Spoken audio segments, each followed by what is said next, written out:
Sim, abraço pra vocês e até o próximo. Não, brincadeira, vou conversar um bocadinho.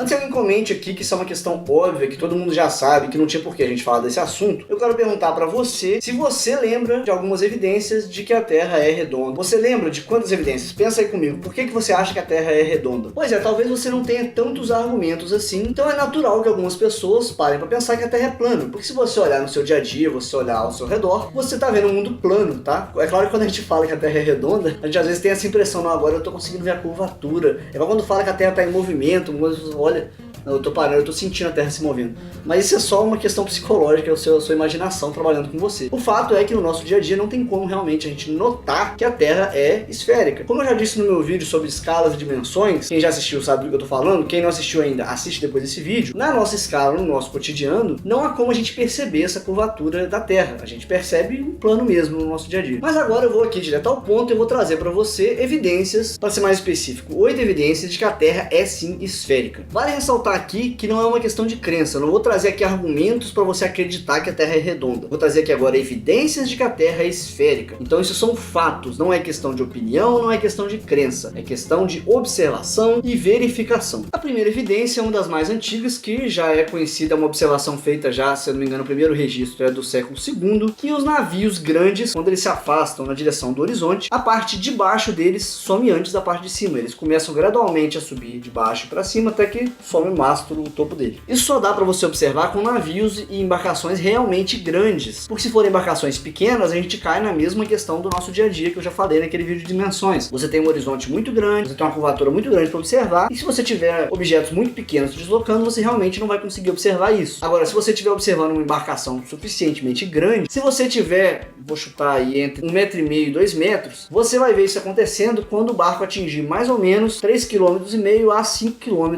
de distância, que é o horizonte. Depende da sua altura, você vai ver o horizonte até um certo ponto. Eu, por exemplo, tenho 1,70 m, então o meu horizonte, se eu observar no oceano, a nível do mar, isso também conta na hora do cálculo trigonométrico, o horizonte que eu vou enxergar vai estar a mais ou menos 4,5 km de distância. Isso é um cálculo trigonométrico simples, tem link na descrição para quem quiser conferir. Mais legal ainda é se você puder estar num navio e conseguir ver uma montanha. A montanha, se você tivesse uma terra plana, você deveria ver ela completa, aumentando de imagem, porque você está se aproximando. Mas o que acontece não é isso. O que acontece é que você vai começar a ver os pontos mais altos e gradualmente você vai ver a montanha inteira. Aí você consegue ver muito claramente isso acontecer. Então essa é a primeira evidência, a mais simples dela. Segunda evidência, tem algumas páginas por aí, que eu vou falar daqui a pouco delas, que estão dizendo que não tem como você dar a volta ao mundo, porque se você tentar dar a volta ao mundo, você vai se deparar com os militares que não vão deixar você passar adiante. Mas isso é mentira. Tem como você fazer isso sim, isso foi feito pela primeira vez em 1519, ou seja, século XVI, pelo navegador português Fernão de Magalhães, a serviço do rei da Espanha. É muito fácil encontrar o mapa da rota que ele seguiu, e essa foi uma evidência de que a Terra é circular, porque você não conseguiria circunnavegar ao redor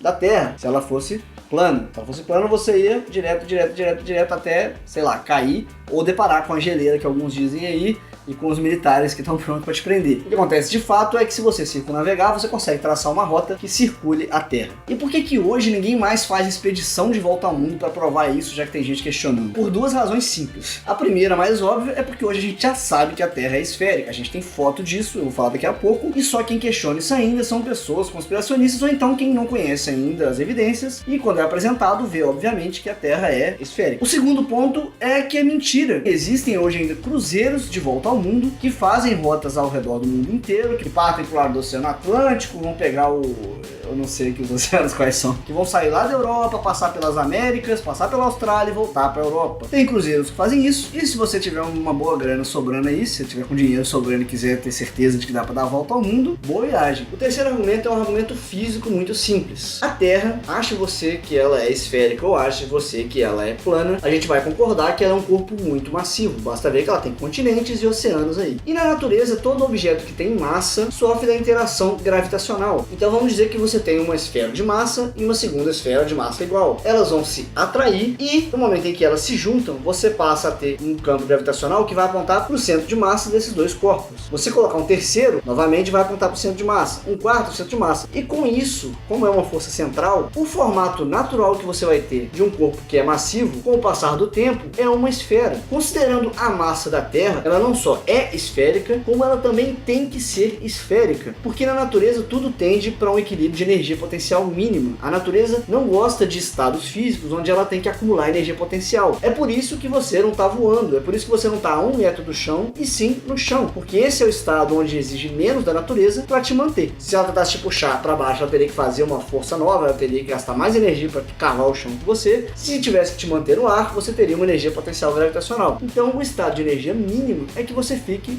na superfície onde você está, que no caso é o chão no nosso cotidiano. É por essa mesma razão que a Terra não poderia ser quadrada, ela não poderia ter um formato de disco e nenhum desses outros formatos. Ela tem que ser esférica, porque esse é o estado de energia potencial mínima. Essa mesma questão da energia potencial mínima influencia também no formato das gotas, no formato das bolhas de sabão. Se já viu alguma bolha de sabão quadrada, é pela mesma razão. E principalmente, basta você olhar para um telescópio e você vai ver que todos os planetas também têm formato esférico. Não é por coincidência, é porque a gravidade é uma força central. E como você tem uma força puxando para o centro, o formato mais natural de você obter é uma esfera, e não um quadrado, e não um retângulo, e não um disco. Quarta evidência. A gente tem fotos tiradas do espaço que mostram pra gente que a Terra é esférica. Algumas pessoas podem dizer, mas naquela Terra você tem um disco, ela é redonda. A questão é que você tem uma esfera que é tridimensional sendo projetada numa foto que é bidimensional. Então o que você vai ter é um círculo. Mas você vê que ela é esférica porque as fotos tiradas com um intervalo de 12 horas entre elas mostram claramente continentes diferentes. Se a gente tivesse uma foto holográfica, a gente tivesse holograma no nosso cotidiano, a gente conseguiria ver um holograma da Terra na hora que tirasse o holograma lá do espaço. Mas a gente também pode pensar no seguinte, a Terra não é uma superfície lisa. Porque quando a gente fala de esfera, a gente pensa numa superfície lisa, concorda? Você pensa numa bolinha. A Terra tem montanhas, a Terra tem prédios. Se você olhar na sua cidade, você vai ver que não é um plano. Você tem prédios, você tem montanhas, você tem vales, você tem mares que são mais baixos, você tem mares que são mais altos. Por que é então que a gente vê uma esfera quando a gente olha aquelas fotos? E também por que a gente fala tão tranquilamente que ela é esférica?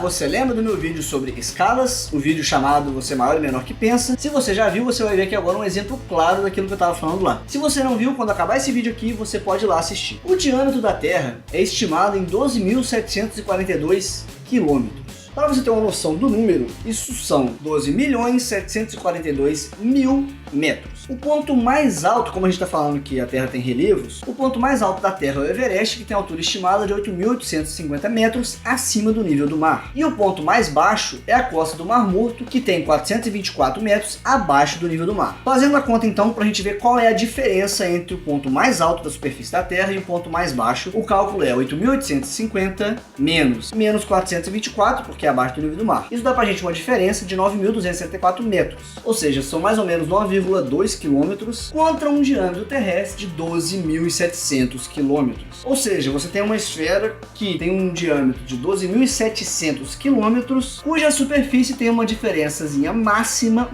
tá? Lembrando que isso aqui eu estou considerando o ponto mais alto e o mais baixo da Terra. Você tem uma diferença máxima de 9 quilômetros contra um diâmetro de 12.700 quilômetros. Quem já assistiu meu vídeo sobre escalas e dimensões já entendeu o que acontece aqui. É óbvio que quando você obtém uma imagem de uma coisa que tem 12.700 quilômetros de diâmetro, você não vai conseguir notar uma diferença na superfície de 9 km. Para você ter ideia, se a gente faz uma foto da Terra em Full HD, que é 1920 por 1080 pixels, e você usa todas as fontes que você pode, né, que no caso vai ser os 1080 pixels de altura, você divide então os 12.700 km de diâmetro da Terra pelos 1080 pixels que você tem para representar. Essa conta vai te dar que cada pixel é igual a 11,7 km. Ou seja, essa diferença de 9 km entre o ponto mais alto e o ponto mais baixo não dá nem um pixel numa imagem Full HD. Assim, qualquer foto que a gente tirar, a superfície da Terra vai sim ser lisa e ela vai ser esférica. Tem inclusive a questão de que a Terra é ligeiramente achatada nos polos. A diferença do diâmetro equatorial para o diâmetro de polo a polo é de 43 km. Novamente, usando aquela nossa conta, 43 km é igual a 3,6 pixels. Logo, uma diferencinha muito pequena também, que você não vai conseguir notar numa foto que coloca um objeto tão grande numa escala tão pequena. É por isso que a gente pode tranquilamente dizer que a Terra é esférica, por conta das dimensões que importam pra gente quando a gente está falando desse formato. Um ponto interessante de esclarecer aqui é que aquela geóide esquisita que rolou na internet há um tempo, dizendo que aquele era o formato da Terra, que agora tinha mudado a nossa concepção e que os cientistas não se decidem, aquilo não é uma foto do formato da Terra. Aquilo é um mapa gravitacional da Terra exagerado em escala. O que isso significa? Você vai ter pontos de atração gravitacionais mais fortes de acordo com a densidade da Terra. Você tem minas de metal em alguns lugares, você não não tem em outros, e com isso você vai ter atrações gravitacionais mais fortes em determinados pontos. Aquela geóide representa esses pontos numa escala bem aumentada verticalmente para que ficasse bem óbvio onde a atração gravitacional é mais forte, mas não é uma diferença tão grande e aquilo não é o formato geométrico da Terra, ok? Vamos agora então para a nossa quinta evidência. A linha do horizonte é curva. Se você olhar no seu dia a dia para o horizonte, você não vai observar isso. Novamente, eu estou falando aqui da escala. Você não consegue notar essa curvatura no dia a dia porque a gente está falando aqui de uma esfera que tem mais de 40 mil quilômetros de diâmetro. Então não dá para você, com seus míseros olhinhos, enxergar isso no seu dia a dia. A altura em que você está e o campo de visão que você tem não te permitem observar essa curvatura no horizonte. Agora, se você for, por exemplo, no Corcovado e olhar, você vai conseguir notar essa curvatura de forma muito sutil. Se você pega uma foto tirada do espaço ou uma filmagem do espaço, como por exemplo quando o Félix, esqueci o sobrenome do cara lá, foi dar o salto, você consegue notar muito nitidamente que a gente tem um horizonte curvo e não um horizonte plano. E esse horizonte curvo você vai obter de qualquer ponto que você filmar. Logo, você tem uma esfera, porque num disco, no momento em que você chegasse aqui, você não veria mais um horizonte curvo, você veria um horizonte reto. No caso de uma esfera, em qualquer ponto que você observar, você vai ver um horizonte curvo.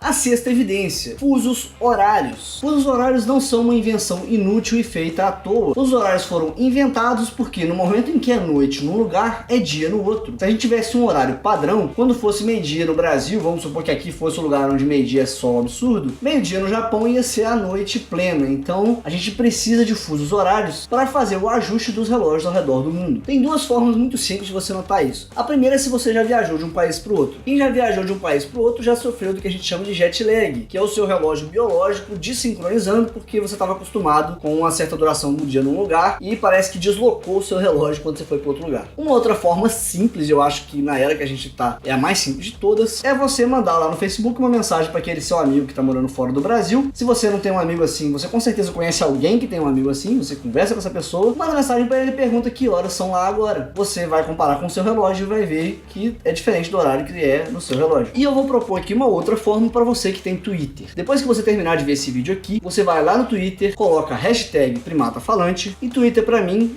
@DaviRSimões, a cidade e país onde você mora e que horas são no seu relógio. Eu vou tentar retweetar todo mundo que fizer isso e todo mundo que me segue vai conseguir perceber a diferença do horário que foi postado no Twitter de acordo com o seu relógio e o horário que era quando essa pessoa realmente postou no lugar onde ela mora. Mas espera acabar o vídeo aqui para fazer isso, ok? A sétima evidência é uma das mais claras. Há constelações que só são visíveis no hemisfério norte e há constelações que só são visíveis no hemisfério sul. Considerando que a Terra gira na direção equatorial, e também tem um outro movimento que eu não vou falar aqui agora, mas considerando esse movimento, é esperado que você tenha constelações que sejam visíveis só para quem está no hemisfério norte e outras constelações que sejam visíveis só para quem está no hemisfério sul. E é esperado também que você tenha algumas constelações ao redor que sejam visíveis dos dois hemisférios. Nós temos, por exemplo, as constelações do Zodíaco, que são visíveis para os dois hemisférios, mas são visíveis de ponta cabeça, um em relação ao outro. O que isso significa? Acrescentando aqui a essa evidência, se você estiver num navio e for navegando do sul em direção ao norte, você vai ver essas constelações sumindo na direção do sul e você vai ver aparecendo as constelações do norte vindo na direção do norte. Talvez eu tenha me enrolado aqui com as palavras, mas o importante é, se você navegar nessa direção, começa a surgir no seu horizonte as constelações daqui e as daqui somem para a direção de trás e vice-versa. Isso só acontece se você tiver uma Terra redonda. Oitava e última evidência deste vídeo. Não é a última evidência porque tem muitas outras se você for pesquisar, mas eu vou dar aqui a minha última para bater o martelo. Eclipses lunares. A Lua não é uma fonte de luz. A Lua só brilha porque a luz do Sol incide na superfície dela e ela reflete. É por isso que a gente vê uma Lua brilhosa. Assim como as fotos da Terra com a Terra iluminada também só acontecem porque o Sol iluminou a Terra. E como a gente só consegue ver a Lua brilhando graças à luz do Sol, o que acontece quando a Terra se posiciona entre o Sol e a Lua? Um eclipse lunar. A gente consegue ver a sombra que a Terra projeta na superfície da Lua. E essa sombra, adivinha, ela é redonda, que é o que você espera quando um corpo esférico faz sombra sobre um outro corpo esférico. Esse fenômeno do eclipse só vai acontecer em uma determinada distância, tanto da Terra quanto da Lua, uma posição certa, eu não vou me aprofundar nisso aqui. Mas quando um eclipse acontece, a gente consegue ver isso com mais clareza. Só que para conseguir observar isso com clareza, você precisa ter várias fotos do fenômeno acontecendo. Não adianta você olhar só uma vez e querer observar. É um pouco complicado, novamente, porque nossos olhos não são a melhor ferramenta para observar fenômenos astronômicos. Mas com fotos do eclipse, você consegue sim perceber a sombra redonda sendo projetada. E por que eu deixei esse argumento para o final? Fernando Pereira me lembrou muito bem nos comentários do último vídeo sobre como nós enxergamos. Ele me lembrou que no dia 27, domingo que vem, a gente vai ter um eclipse lunar. Cara, isso é tão legal. Então anota na sua agenda aí, dia 27, domingo que vem, a partir das 9 horas no horário de Brasília. Se você mora em outro lugar, faz a equivalência aí. Eu vou deixar um link aqui na descrição também, se você quiser ver que hora que vai ser visível para onde você estiver. Esse eclipse lunar vai ser visível para quem estiver na América do Sul. Então se você não estiver na América do Sul, corre para cá para ver o eclipse também. Torce para não ter nuvem. Sempre tem nuvem quando tem essas coisas legais acontecendo. Eu espero que não tenha dessa vez. Mas se tudo der certo, a gente vai conseguir ver esse eclipse lunar. Tem também muitos sites aí que vão transmitir esse eclipse lunar ao vivo. Então se você não estiver conseguindo observar por conta das nuvens, você pode procurar no Google, que tá cheio de site que vai transmitir. Não tem nenhum motivo para você perder esse fenômeno, que é um fenômeno lindo. Eu vi isso quando eu era criança comendo pizza. Foi um dos melhores momentos da minha vida, uma das lembranças mais legais que eu tenho. Eu com a minha família reunido lá comendo pizza e vendo o eclipse. E se programe para ver, porque é uma coisa rara e talvez essa seja a sua única chance de ver. Então pessoal, depois de apresentar aqui essas 8 evidências que mostram pra gente que a Terra é redonda, eu quero fazer um comentário a respeito do pessoal da Terra plana. Tem uma sociedade, tem um site, tem página. Essa página é uma manifestação muito clara da lei de Poe. A lei de Poe surgiu nos fóruns de internet e ela diz o seguinte: não tem como você diferenciar a imitação de um extremista na internet de um extremista de verdade, porque um extremista em si já é caricato. Sabe quando você vai nos comentários, você vê aquele cara que fez um comentário tão absurdo que você não sabe se ele tá falando sério ou se ele tá brincando? Então, isso é a lei de Poe entrando em ação. Não dá pra você distinguir alguém fingindo que é um extremista pra falar de zoeira ou realmente um extremista, porque o extremista em si já é extremamente caricato. A sociedade da Terra plana surgiu lá nos Estados Unidos e hoje parece que tá no Brasil também, e ela muito provavelmente surgiu como uma zoeira de uma galera que queria realmente sacanear um pessoal que acreditava que a Terra era plana. Tanto que se você for olhar todas as postagens relacionadas a isso, você fica na dúvida, você não sabe se esses caras estão falando sério ou se eles estão zoando. E nesse caso a gente tem um misto de pessoas que estão lá só de zoeira, muito provavelmente eu acredito que os donos da página no Facebook e o pessoal do site estão só de sacanagem, e tem também muita gente que realmente acredita e leva a sério aquilo que está sendo falado ali. Mas independente disso, o fato é, não dá pra você discutir com pessoas que vão levantar pseudo-argumentos, como por exemplo, falar que telescópios não funcionam, ou que a NASA é uma conspiração mundial e que o mundo não quer que a gente saiba que a Terra de fato é plana e não redonda, ou pessoas que falam que a gravidade é um mito, que as leis da física são um bando de invenção de gente que quer ganhar dinheiro. Não dá pra discutir com essas pessoas porque elas só levantam teorias que não são falseáveis. Como eu falei no meu vídeo sobre ciência, quando você quer discutir uma teoria qualquer, você precisa fornecer formas de que eu possa provar que você está errado. Então quando alguém diz, ah, mas você não vai conseguir ver essa conspiração da NASA porque ela é uma conspiração de gente grande que não tem como você furar, eles têm muito dinheiro e essa é uma organização muito bem protegida. Ou então quando alguém sai falando, ah, o Zé Ruela da NASA tem informações secretas, ele saiu escondido, ele está correndo risco de vida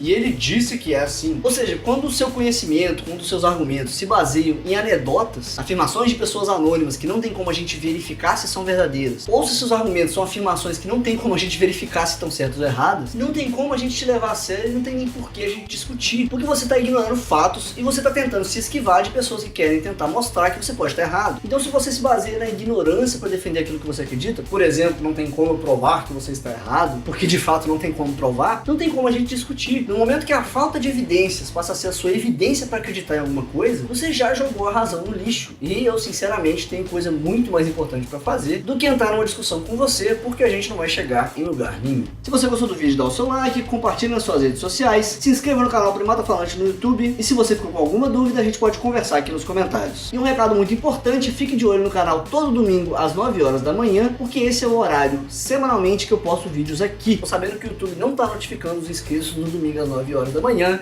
isso é uma puta sacanagem, mas eu não posso fazer nada porque eu não tenho com quem reclamar. Mas se você tá me acompanhando aqui, você sabe que pontualmente 9 horas da manhã, todo domingo, eu estou aqui postando vídeos. Se você é meu inscrito, já me acompanha há muito tempo, você sabe que isso é verdade, comenta isso aqui no vídeo também pra mim, por favor. Abraço pra vocês e até o próximo vídeo. Ou seja, são 9.274 metros contra um diâmetro terrestre de 12.742. Oh, caralho. Ou seja, você tem um diâmetro de... Cara, esse vídeo está difícil, 2070. E eu vou propor pra você que tem Twitter.